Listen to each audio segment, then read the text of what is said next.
ನಮಸ್ಕಾರ ವೀಕ್ಷಕರೇ, ಪಾಕಶಾಸ್ತ್ರ ಚಾನಲ್ಗೆ ಸ್ವಾಗತ. ಇವತ್ತು ನಾನು ಗೆಣಸಿನ ಪರೋಟವನ್ನು ಮಾಡ್ತಾ ಇರೋದು. ಈ ಒಂದು ವಿಧಾನದಲ್ಲಿ ಮಾಡ್ಕೊಳ್ಳಿ, ತುಂಬ ಸಿಂಪಲ್ಲಾಗಿ ಟೇಸ್ಟಿಯಾಗಿರುತ್ತೆ. ಪಟ್ಟಂತ ಮಾಡಿಕೊಳ್ಳುವಂಥ ಒಂದು ಗೆಣಸಿನ ಪರೋಟ. ಇದು ತುಂಬ ರುಚಿಯಾಗಿಯೂ ಬರುತ್ತೆ. ಬೆಳಗಿನ ಬ್ರೇಕ್ಫಾಸ್ಟಿಗೆ ಟಿಫಿನಿಗೂ ತಗೊಂಡು ಹೋಗ್ಬೋದು. ನಾ ಮಾಡುವ ಮೆಥಡಲ್ಲಿ ನೀವು ಒಮ್ಮೆ ಟ್ರೈ ಮಾಡ್ಕೊಳ್ಳಿ, ತುಂಬ ರುಚಿಯಾಗಿರುತ್ತೆ. ಇದರ ಜೊತೆಗೆ ನಾವು ಬೇರೇನೂ ಬೇಕಾಗಿಲ್ಲ, ತುಪ್ಪದ ಜೊತೆ ನಾನು ಸರ್ವ್ ಮಾಡ್ಕೊಂಡಿದ್ದೆ. ಇದಕ್ಕೆ ಚಟ್ನಿನೂ ಬೇಡ. ಈ ಪರೋಟನೇ ಹಾಗೇ ತಿನ್ಬೋದು, ಅಥವಾ ನೀವು ಸಾಸ್ ಹಾಕ್ಕೊಂಡು ತಿನ್ಬೋದು, ಇಲ್ಲಾಂದರೆ ಮೊಸರು ಜೊತೆನೂ ತಿನ್ಬೋದು, ತುಪ್ಪದ ಜೊತೆ ತಿನ್ಬೋದು. ಈ ವಿಡಿಯೋನ ಪೂರ್ತಿಯಾಗಿ ನೋಡಿ, ಇನ್ನೊಬ್ಬರಿಗೂ ಶೇರ್ ಮಾಡಿ, ಲೈಕ್ ಮಾಡಿ, ಸಪೋರ್ಟ್ ಮಾಡಿ. ನನ್ನ ಚಾನಲನ್ನು ಸಬ್ಸ್ಕ್ರೈಬ್ ಮಾಡ್ಕೊಳ್ಳಿ, ಬೆಲ್ ಬಟನನ್ನು ಕ್ಲಿಕ್ ಮಾಡಿ. ನಾನು ಸಿಂಪಲ್ಲಾಗಿ ಟೇಸ್ಟಿಯಾಗಿ ಈಸಿಯಾಗಿ ಮಾಡುವಂಥ ರೆಸಿಪಿಗಳನ್ನು ಶೇರ್ ಮಾಡ್ತಾ ಇರ್ತೇನೆ. ಇಲ್ಲಿ ನಾನು ಗೆಣಸಿನ ಪರೋಟ ಮಾಡಲಿಕ್ಕೆ 2 ಗೆಣಸಿದೆ, ಅಂದರೆ ಅರ್ಧ kg ಆಗೋಷ್ಟು ಗೆಣಸಿದೆ. ಇದನ್ನೀಗ ಚೆನ್ನಾಗಿ ನಾನು ವಾಶ್ ಮಾಡಿ ರೆಡಿ ಮಾಡ್ಕೊಂಡಿದ್ದೇವೆ. ಗೆಣಸನ್ನು ನಾವು ತಿನ್ನೋದ್ರಿಂದ ಆರೋಗ್ಯಕ್ಕೆ ತುಂಬ ಒಳ್ಳೆಯದು. ಇದರಲ್ಲಿ ಕ್ಯಾಲ್ಸಿಯಂ ಇರುತ್ತೆ, ಫೈಬರ್ ಇರುತ್ತೆ, ವಿಟಮಿನ್ ಇರುತ್ತೆ. ಗೆಣಸನ್ನು ಆವಾಗ ತಿನ್ನೋದ್ರಿಂದ ತುಂಬ ಒಳ್ಳೆಯದು. ಈ ಗೆಣಸನ್ನು ನಾನು ಚೆನ್ನಾಗಿ ವಾಶ್ ಮಾಡ್ಕೊಂಡಿದ್ದೆ. ಇದನ್ನು ಕಟ್ ಮಾಡಿಬಿಟ್ಟು ಈಗ ಕುಕ್ಕರಲ್ಲಿ ಹಾಕಿ ಬೇಯಿಸ್ಕೊಳ್ಳೋಣ. ತುಂಬ ಸಿಂಪಲ್ಲಾಗಿ ರುಚಿಯಾಗಿ ಪಟ್ಟಂತ ಮಾಡಿಕೊಳ್ಳುವಂಥ ಒಂದು ರೆಸಿಪಿ ಇದು. ಬೆಳಗಿನ ಬ್ರೇಕ್ಫಾಸ್ಟಿಗಂತೂ ತುಂಬ ಒಳ್ಳೆಯದು. ಹಾಗೆ ಮಕ್ಕಳ ಟಿಫಿನ್ ಬಾಕ್ಸಿಗೂ ಹಾಕ್ಬೋದು. ಬೆಳಿಗ್ಗೆ ಮಾಡಿದ್ದು ಸಂಜೆ ತನಕ ಸಾಫ್ಟಾಗಿ ಮೆತ್ತಗೆ ಹಾಗೆ ಇರುತ್ತೆ. ಈ ಥರ ನಾನು ಕಟ್ ಮಾಡಿಬಿಟ್ಟು ಈಗ ಕುಕ್ಕರಲ್ಲಿ ಹಾಕಿ ಅದನ್ನು 2 ವಿಸಿಲ್ ಮಾಡ್ಕೊಳ್ತೇನೆ. ಬೇಗನೆ ಬೆಂದೋಗುತ್ತೆ. 2 ವಿಸಿಲ್ ಮಾಡ್ಕೊಳ್ಳೋಣ. ಸ್ವಲ್ಪ ಉಪ್ಪು ಮತ್ತು ನೀರು ಹಾಕಿ ಇದನ್ನು 2 ವಿಸಿಲ್ ಮಾಡ್ಕೊಳ್ಬೇಕು. ಇದು ಬೇವಷ್ಟೊತ್ತಿಗೆ ಇಲ್ಲಿ ನಾನು ಹಿಟ್ಟನ್ನು ನಾದಿ ರೆಡಿ ಮಾಡ್ಕೊಳ್ಬೇಕು. 1 ದೊಡ್ಡ ಬೌಲ್ ಆಗುವಷ್ಟು ಗೋಧಿ ಹಿಟ್ಟನ್ನು ತಗೊಂಡಿದ್ದೆ. ಗೋಧಿ ಹಿಟ್ಟಿಗೆ ನಾನು 1/4 ಚಮಚ ಆಗುವಷ್ಟು ಅರಿಶಿಣದ ಹುಡಿ ಹಾಕ್ಕೊಳ್ಳೋಣ. ಅಂದರೆ ಕಲ್ಲರ್ ಬರಲಿಕ್ಕೆ ಹಾಕ್ತಾ ಇರೋದು ಅರಿಶಿಣದ ಪುಡಿ. 2 ಸ್ಪೂನ್ ಆಗುವಷ್ಟು ಚಿರೋಟಿ ರವೆಯನ್ನು ಹಾಕ್ಕೊಳ್ಳೋಣ. ಹಾಗೆ ರುಚಿಗೆ ತಕ್ಕಷ್ಟು ಉಪ್ಪನ್ನು ಹಾಕ್ಕೊಳ್ಬೇಕು. ಚೆನ್ನಾಗಿ ಇದನ್ನು ನಾದ್ಕೊಳ್ಳೋಣ.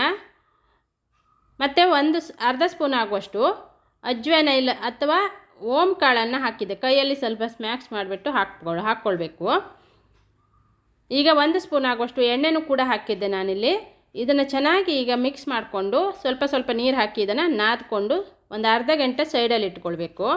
ಚೆನ್ನಾಗಿ ಇದನ್ನು ಎಲ್ಲ ಕಡೆ ಮಿಕ್ಸ್ ಆಗುವ ಹಾಗೆ ಮಾಡಿಕೊಂಡು ನಂತರ ಸ್ವಲ್ಪ ನೀರು ಹಾಕ್ಕೊಳ್ಳೋಣ. ನೀರು ಹಾಕಿಬಿಟ್ಟು ಇದನ್ನು ಚಪಾತಿ ಹಿಟ್ಟಿನ ಹದಕ್ಕೆ ಅದನ್ನು ಮಾಡಿಕೊಂಡು ಸೈಡಲ್ಲಿ ಇಟ್ಕೊಳ್ಬೇಕು. ಒಂದು ಅರ್ಧ ಗಂಟೆ ಇಟ್ಕೊಳ್ಳೋಣ. ಅಂದರೆ ರವೆ ಹಾಕಿರ್ತೀವಿ, ಆವಾಗ ಅದೆಲ್ಲ ರವೆ ಎಲ್ಲ ಅರಳಿ ಉಬ್ಬಿಕೊಂಡು ಚೆನ್ನಾಗಾಗತ್ತೆ. ಇದಕ್ಕೆ ಮೇಲ್ಗಡೆ ನಾನು 1 ಸ್ಪೂನ್ ಆಗೋಷ್ಟು ಎಣ್ಣೆನ ಹಾಕಿ ಇದನ್ನು ಮತ್ತೆ ಚೆನ್ನಾಗಿ ನಾದ್ಬಿಟ್ಟು ಇದನ್ನು ಸೈಡಲ್ಲಿ ಇಡ್ತಾಯಿದ್ದೆ.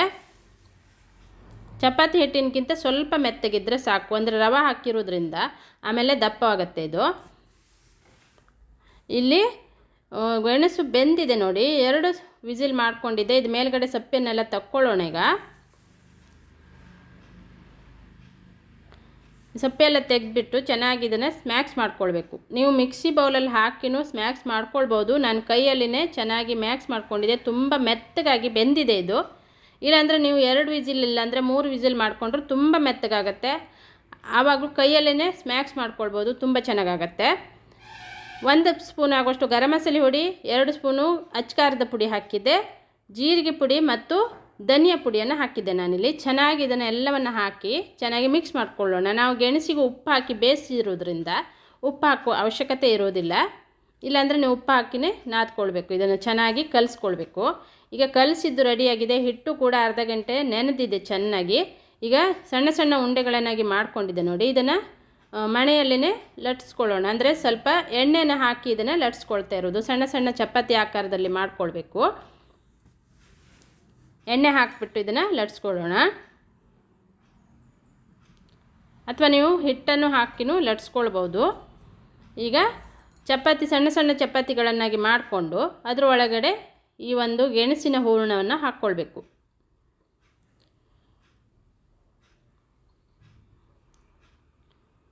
ಈ ಥರ ಮಾಡಿಬಿಟ್ಟು ಮೇಲ್ಗಡೆ ಜಾಸ್ತಿಯಾಗಿರುವಂಥ ಹಿಟ್ಟನ್ನು ತೆಗೆದ್ಬಿಟ್ಟು ಚೆನ್ನಾಗಿ ಇದನ್ನು ಫ್ರೆಶ್ ಮಾಡಿಕೊಂಡು ಇದನ್ನು ಮತ್ತೆ ಲಟ್ಸ್ಕೊಳ್ಬೇಕು.